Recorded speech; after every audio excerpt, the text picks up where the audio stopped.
राधे राधे। जय श्री कृष्णा। कार्तिक मास के कथा अध्याय 33वां, 34वां और 35वां। ओम नमो भगवते वासुदेवाय। सभी कथाएं सुनने के उपरांत राजा तथु ने महर्षि नारद से कहा, हे पूज्य मुनिवर, अब आप कार्तिक मास के व्रत के उद्यापन की विधि बताने की कृपा करें। यह कथाएं सुनकर मुझे अलौकिक आनंद प्राप्त हुआ है, किंतु यदि उद्यापन विधि ज्ञान न होगी तो मेरा आनंद अधूरा ही रह जाएगा। राजा ततु की विनती सुनकर नारद जी बोले, हे राजन, कार्तिक मास के शुक्ल पक्ष की चतुर्दशी को कार्तिक मास के व्रत की पूर्णता के लिए उद्यापन करना चाहिए। पूरे घर में गोबर का चौका लगाकर तुलसी के ऊपर मंडप बनावें और द्वारों पर मिट्टी के 4 द्वारपाल, जिनके नाम पुण्यशील, सुशील, जय तथा विजय हो, को स्थापित करें। फिर तुलसी के समीप सर्वतोभद्र चक्र बनावें। उसके समीप पंचरत्न युक्त कलश स्थापित करें। श्री लक्ष्मी नारायण जी की सोने की मूर्ति बीच में रखकर फिर नवग्रह, उपग्रह, 10 दिक्पाल तथा 5 लोकपाल आदि स्थापित करें। इसके बाद सबसे पहले स्वास्थ्य वाचन करके गणेश तथा विष्णु आदि देवताओं का षोडशोपचार पूजन करें। भगवान को पीले रंग के सुंदर पोशाक चढ़ावें तथा सैया दान करें। तत्पश्चात ब्राह्मण भोज दें और गाय की पूजा कर गौदान करें। एक ब्राह्मण को पत्नी सहित भोजन करावें और दोनों को वस्त्र दान करें तथा दंडवत प्रणाम कर उनका आशीर्वाद ग्रहण करें। हे महाराज प्रभु, श्रद्धा पूर्वक यह सभी कार्य करने से व्रत का पूर्ण फल प्राप्त होता है और अंत में विष्णु लोक की प्राप्ति होती है। इतना ही नहीं राजन, जो व्यक्ति इस व्रत को कहता है, सुनता है अथवा देखता है, उसे भी चौथाई फल की प्राप्ति होती है। 33वां अध्याय संपूर्ण। श्रीमन नारायण नारायण हरि हरि, भजमन नारायण नारायण हरि हरि। 34वां अध्याय। ओम नमो भगवते वासुदेवाय। भगवान एक ऋषि बोले, कृपा करके यह भी बताएं कि यदि किसी में इस प्रकार उद्यापन करने की सामर्थ्य न हो तो वह क्या करे। हे मुनि, श्रद्धालुओं की शंका के समाधान के लिए यह बड़ा उत्तम प्रश्न है। सुनिए, यदि विधिवत उद्यापन करने की किसी की सामर्थ्य न हो तो वह कुछ ब्राह्मणों को ही भोजन करा दे। ब्राह्मण न मिले तो गाय, वट वृक्ष अथवा पीपल का पूजन करे, क्योंकि पीपल भगवान विष्णु और वट वृक्ष शिव जी का रूप है।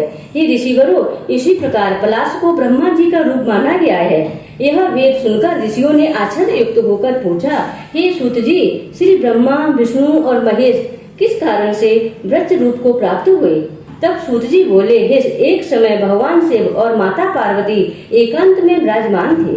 उसी समय अग्निदेव के आगमन से उनके एकांतवास में विघ्न उपस्थित हो गया, जिससे माता पार्वती को क्रोध आ गया और उन्होंने सभी देवताओं को श्राप दिया कि तुम वृक्ष रूप हो जाओ। तब श्री विष्णु गया में जाकर पीपल, भगवान शिव काशी में अक्षय वट तथा ब्रह्मा जी पलाश हो गए। बस तभी से पीपल एवं वट वृक्ष का पूजन होता है। ये सूत जी, रविवार को पीपल का पूजन क्यों नहीं करना चाहिए, कृपा करके यह भी बताएं। तब सूत जी बोले, हे ऋषियों, इस वेद के पीछे एक इतिहास है जो मैं तुमसे कहता हूँ, ध्यान पूर्वक सुनो। समुद्र मंथन के समय 14 रत्नों में से कौस्तुभ मणि एवं लक्ष्मी को प्राप्त करने के बाद भगवान विष्णु लक्ष्मी जी से विवाह करने को उद्यत हुए। तब लक्ष्मी जी ने भगवान से कहा कि मेरी बड़ी बहन दरिद्रता अब विवाहित है, जब तक उसका विवाह नहीं होगा तब तक मेरा विवाह कैसे हो सकता है। यह सुनकर श्री भगवान जी ने लक्ष्मी जी की बहन दरिद्रता को उद्दालक ऋषि को सौंप दिया। यद्यपि दरिद्रता भयंकर रूप से कुरूपा थी, उसका रंग काला था, आंखें लाल थीं और बाल बिखरे हुए थे, तब भी भगवान की आज्ञा मानकर उद्दालक ऋषि उसे अपने आश्रम में ले आए। आश्रम में आकर जब दरिद्रता ने वहाँ वेद पाठ एवं हवन आदि होते देखा तो वह ऋषि से बोली, मैं ऐसे स्थान पर नहीं रह सकती। मुझे तो वे स्थान ज्यादा प्रिय हैं जहाँ चोर, जुआ खेलने और ब्राह्मणों का अपमान करने वाले रहते हों। उसकी यह बात सुनकर उद्दालक ऋषि बहुत दुखी हुए। तत्पश्चात मैं तुम्हारे लिए कोई उचित स्थान देखकर आता हूँ, ऐसा कहकर उद्दालक ऋषि वहाँ से चले गए। ऋषि के चले जाने के बाद कुछ देर तक तो दरिद्रता ने उनकी प्रतीक्षा की उसके बाद वह रोने चिल्लाने लगी। उसके रोने चीखने की आवाज माता लक्ष्मी जी के कानों में पड़ी तो वे भगवान श्री विष्णु से बोली, हे प्रभु, ऋषि द्वारा त्याग दिए जाने के कारण मेरी बहन अत्यंत दुखी हो रही है। अतएव आप जाकर पहले उसे शांत कीजिए। तब भगवान विष्णु जी लक्ष्मी जी सहित उद्दालक ऋषि के आश्रम में पहुँचे और बोले, तुम पीपल में निवास करो। पीपल हमारा ही अंश है। जो कोई कार्तिक की पूर्णिमा को पीपल का पूजन करेगा वह हमें प्राप्त होगा और उसके यहाँ लक्ष्मी का वास होगा। जो शनिवार को सूत लपेट कर तुम्हारा पूजन करेगा उसके समस्त मनोरथ सिद्ध होंगे, परंतु रविवार को यदि कोई तुम्हारा स्पर्श करेगा तो वह दरिद्रता हो जाएगा। ऐसा कहकर भगवान श्री लक्ष्मी जी सहित अंतर ध्यान हो गए। हे ऋषिवरों, जो इस कथा को पढ़ता है अथवा सुनता है उसे बद्रिकाश्रम की यात्रा का पुण्य फल प्राप्त होता है। बोलो श्री हरि नारायण की जय। 34वां अध्याय संपूर्ण। श्रीमन नारायण नारायण हरि हरि, भजमन नारायण नारायण हरि हरि, श्रीमन नारायण नारायण हरि हरि। 35वां अध्याय। ओम नमो भगवते वासुदेवाय। उद्यापन एवं पीपल पूजन का वृतांत सुनने के बाद सौनक ऋषि ने सूत जी से पूछा, हे सूत जी, कृपया बताएं कि दूसरे के द्वारा दिया गया पुण्य भी लगता है या बिना किया हुआ पुण्य भी मिलता है। तब सूत जी बोले, हे ऋषिवर, पाप अथवा पुण्य बिना दिए हुए भी मिलते हैं। सतयुग में एक का किया गया पाप अथवा पुण्य कर्म पूरे राष्ट्र को, त्रेता में ग्राम को, द्वापर में कुल को और कलयुग में स्वयं कर्ता को ही मिलता है। एक ही पात्र में भोजन करने वालों को पाप पुण्य का आधा आधा फल प्राप्त होता है, पर निंदा करने, सुनने अथवा चिंतन करने वालों को भी पाप पुण्य मिलता है। दूसरे का द्रव्य धन आल चुराकर दान देने वाला भी पाप का भागी होता है। हे ऋषिवरों, पाप और पुण्य का उपदेश करने वाले को छठा अंश प्राप्त होता है। प्रजा का छठा अंश राजा को प्राप्त होता है। इसी प्रकार शिष्य से गुरु, पुत्र से पिता तथा स्त्री से पति को भी छठा अंश पाते हैं, लेकिन स्त्री को पति का आधा पुण्य प्राप्त होता है। इस प्रकार बिना दिए भी एक दूसरे को पाप तथा पुण्य की प्राप्ति होती है। हे ऋषिवरों, इस संबंध में अत्यंत पुनीत एक प्राचीन इतिहास कहता हूँ। एक समय की बात है, उज्जैनी नामक नगरी में धनेश्वर नामक एक ब्राह्मण रहता था। वह ब्राह्मणोचित कर्मों से बिल्कुल रहित था। जुआ, मदिरापान, वेश्यागमन तथा पशुओं की खाल आदि बेचने जैसे उसके पापमय कर्म थे। वह क्रय विक्रय हेतु नगर नगर घूमता था। एक बार वह महिष्मती नामक नगरी में गया और 1 मास तक रहा। एक दिन उसने नर्मदा नदी के तट पर जप तप करने वाले ब्राह्मणों का पूजन तथा सायंकाल भगवान शिव का दीपदान महोत्सव देखा। उसी रात्रि को एक सर्प ने उसे काट लिया। तब कुछ लोगों ने उसके मुख में तुलसी दल सहित नर्मदा का जल डाला। उसके पश्चात उसकी मृत्यु हो गई और यम के दूत उसे मारते पीटते यमलोक को ले गए।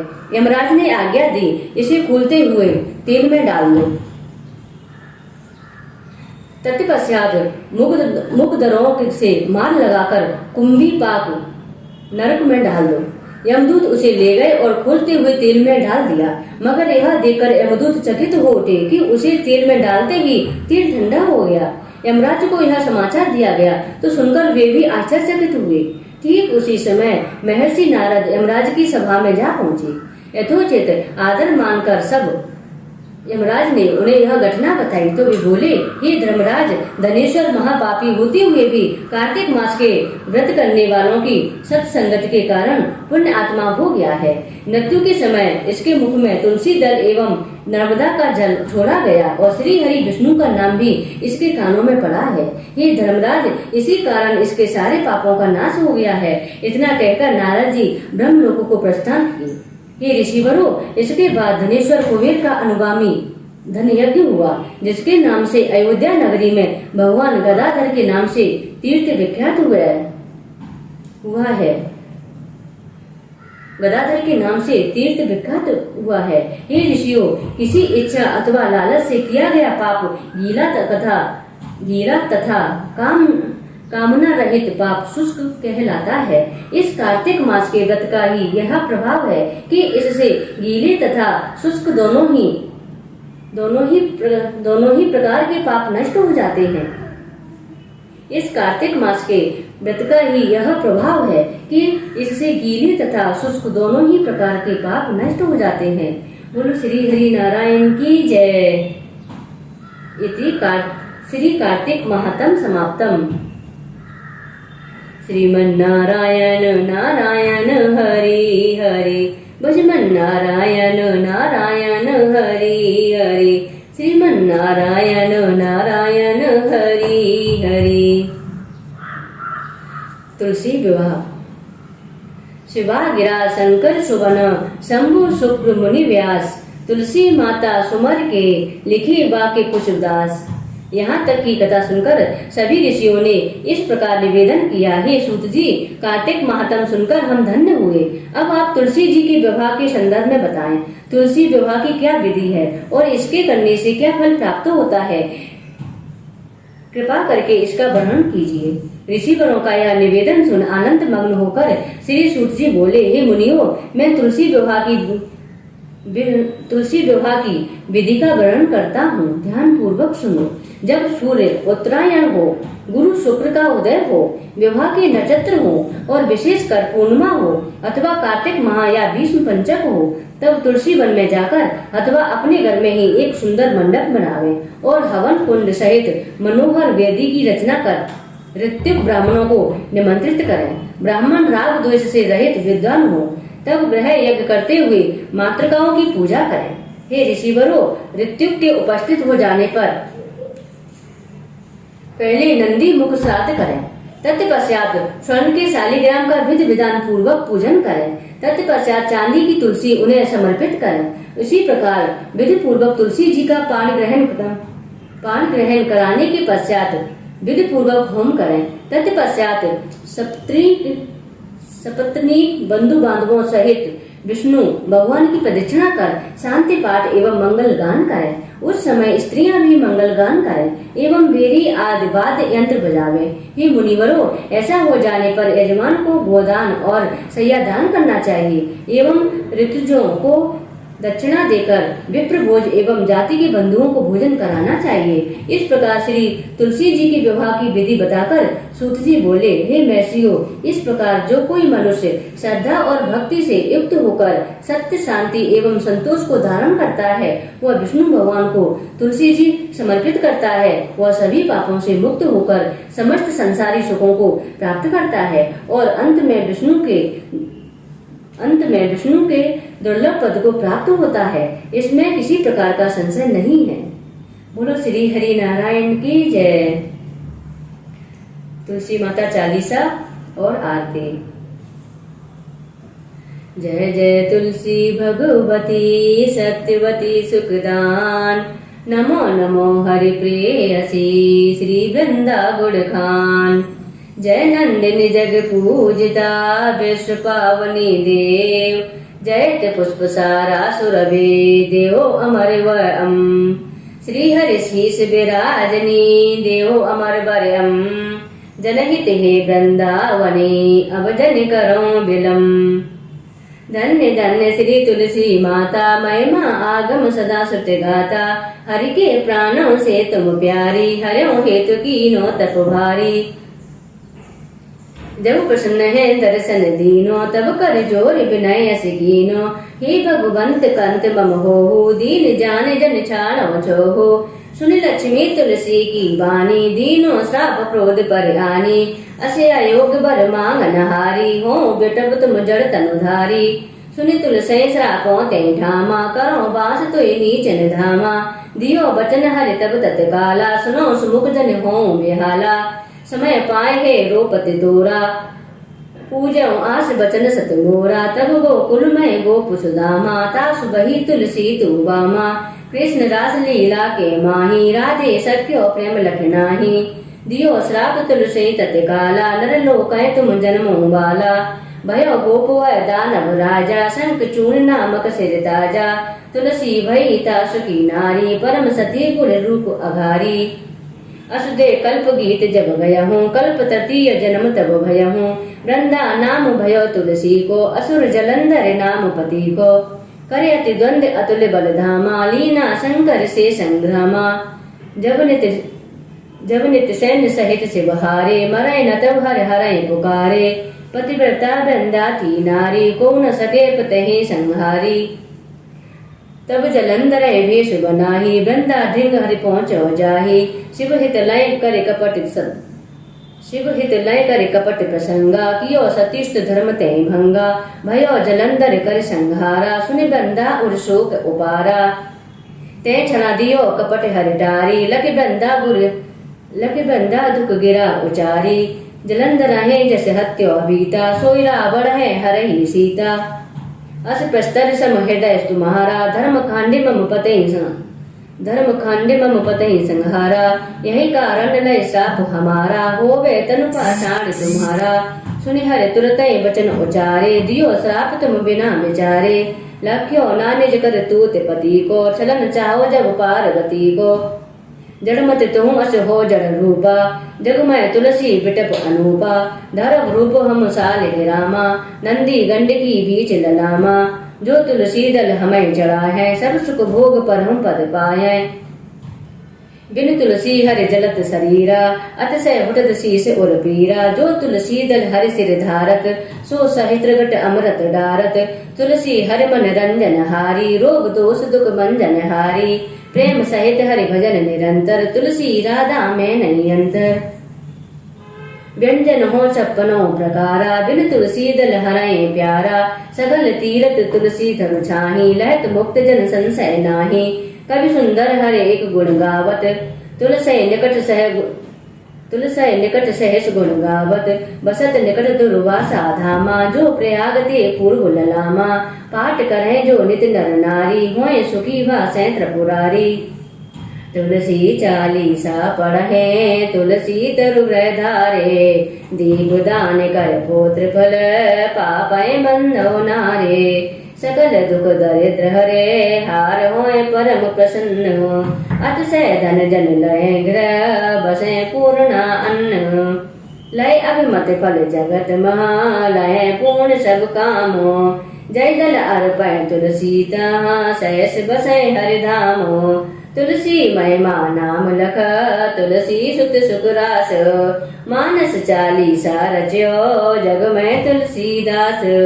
बोलो तुलसा माता की जय। जय जय तुलसी माता, जय जय तुलसी माता। सब जग की सुखदाता, वरदाता। जय जय तुलसी माता। सब योगों के ऊपर, सब रोगों के ऊपर, रज से रक्षा करके भवत्राता भवत्राता। जय जय तुलसी माता, जय जय तुलसी माता, जय जय तुलसी माता। रुज से रक्षा करके भवत्राता, जय जय तुलसी माता। बटपुत्री है श्यामा, सुरबल्ली है ग्रामा। विष्णु प्रिय जो तुमको सेवे सो नर तर जाता। जय जय तुलसी माता, जय जय तुलसी माता, जय जय तुलसी माता। हरि के शीश विराजत, त्रोहन से हो वंदित।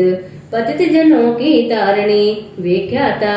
जय जय तुलसी माता। लेकर जन्म विजन में आई दिव्य भवन में। मानव लोक तुम्ही से सुख संपत्ति पाता। जय जय तुलसी माता, जय जय तुलसी माता। हरि को तुम अति प्यारी, श्याम वरण कुमारी। प्रेम अजब है उनका, तुमसे कैसा नाता। जय जय तुलसी माता, जय जय तुलसी माता। जय जय तुलसी माता, जय जय तुलसी माता।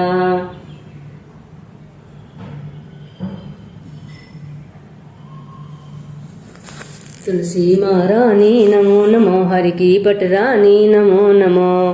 तुलसी महारानी नमो नमो, हरि की पटरानी नमो नमो। तुम दुर्गा लक्ष्मी ब्रह्माणी, सुरगढ़ की हित तुम वरदानी। पूजय मुनि ज्ञानी नमो नमो, पूजय मुनि ज्ञानी नमो नमो। तुलसी महारानी नमो नमो। शिव ब्रह्मा ने तप स्वीकारा, वेद पुराण करे जयकारा। जग की दुख हारनी नमो नमो, तुलसी महारानी नमो नमो।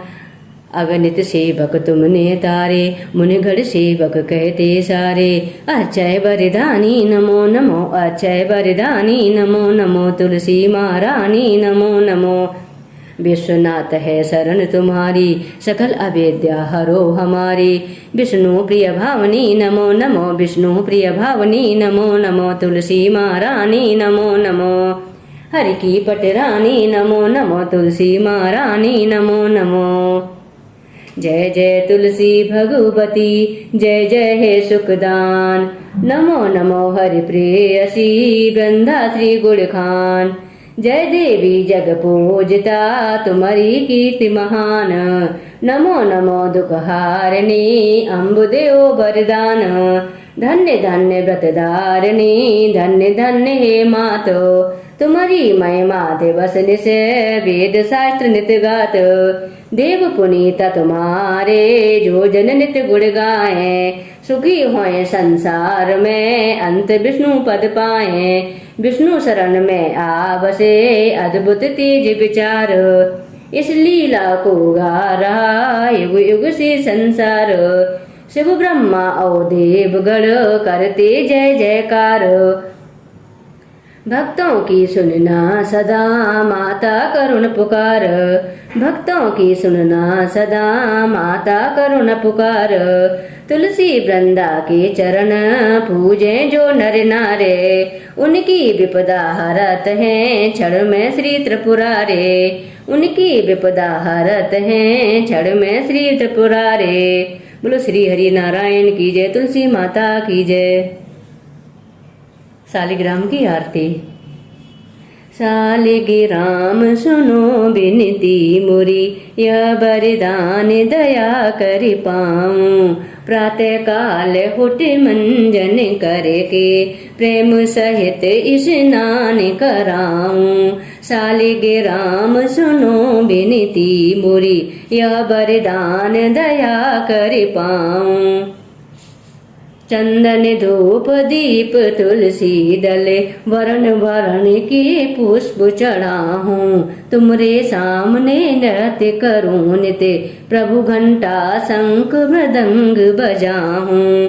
शालिग्राम सुनो विनती मुरी, यह वरदान दया कर पाऊं। चरण धोए चरणामृत लेकर, कुटुंब सहित वैकुंठ से दाहूं। जो कुछ रूखा सूखा घर में, भोग लगा कर भोजन पाऊं।